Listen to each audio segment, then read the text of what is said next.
তো মাত্র তো যুদ্ধটা শুরু হলো, যুদ্ধের শুরুতে যদি মানসিক চাপে পড়ে তাহলে তো সমস্যা। লেভেল প্লেইং ফিল্ডের নাই, এটা হলো বিএনপি ফিল্ড। তারেক রহমান তো আসলেই কাগুজে বাঘ।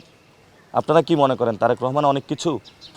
আমি ভোটারদের কাছে যাচ্ছি, আমি তো বলতে পারবো না যে আমি ইলেকশনে জয়ী হব।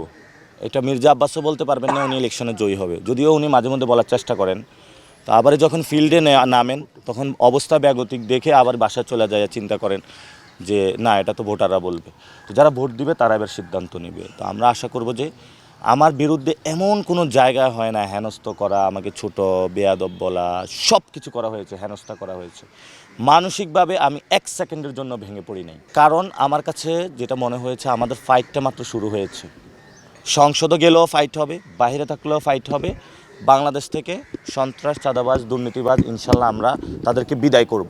তো মাত্র তো যুদ্ধটা শুরু হলো, যুদ্ধের শুরুতে যদি মানসিক চাপে পড়ে তাহলে তো সমস্যা। এটা আমার রাজনৈতিক অবস্থান, কারণ চাঁদাবাজদের দমন না করলে গত 1 বছর যে নির্যাতন হয়েছিল বাংলাদেশের ব্যবসা বাণিজ্যের উন্নতি হবে না। ব্যবসা বাণিজ্যের উন্নতি না হলে মানুষের চাকরি হবে না, চাকরি না হলে মানুষের কর্মসংস্থান হবে না, পেটে ভাত থাকবে না। মির্জা আব্বাসে যদি আসনে না দাঁড়ায় তো আমি তারপরেও হলে ওনার এগুলো নিয়ে বলতাম। উনি তো ঢাকার একটা গ্যাংস্টার, দুনিয়ার সব ঢাকাতে আকাম কুকাম করে বেড়ায়, সন্ত্রাসী কাজ করে বেড়ায়।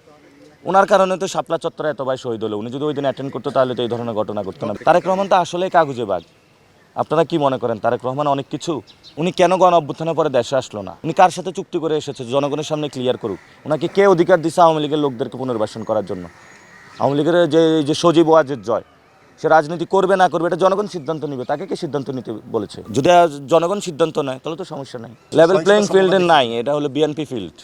আমরা বিএনপি ফিল্ডে খেলতেছি, কতক্ষণ অ্যাটাক হই, মারা পড়ি, আবার উঠি, আবারই দাঁড়াই, কিন্তু তাদের সাথে আমরা যুদ্ধ থামাবো না। সিম্প্যাথি পাইতে চাইলে তো তাহলে আমি রাস্তার মধ্যে শুয়ে থাকতাম, ওইসব সস্তা জিনিসের জন্য আমি না।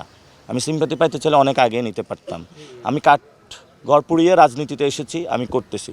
উনি সাহস থাকলে আমি এখনও বলবো, উনি কালকে বলুক, যে কালকে জনগণের সামনে আইসা অঙ্গীকার করুক যে আমি মির্জা আব্বাস আজকে থেকে চাঁদাবাজি ছেড়ে দিলাম, আমি মির্জা আব্বাস আজকে থেকে সন্ত্রাসী কার্যক্রম ছেড়ে দিলাম, আমি মির্জা আব্বাস দুর্নীতি ছেড়ে দিলাম, এবং আমি যে অপরাধ করেছি এটার জন্য পুরো বাংলাদেশের ক্ষমা প্রার্থী।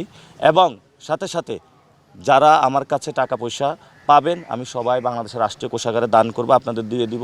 আলহামদুলিল্লাহ ওনার সাথে তখন বুক মিলাবো। সন্ত্রাস থাকাকালীন, চাঁদাবাজ থাকাকালীন কোনো কম্প্রোমাইজ হবে না। এটা শুধু মির্জা আব্বাস না,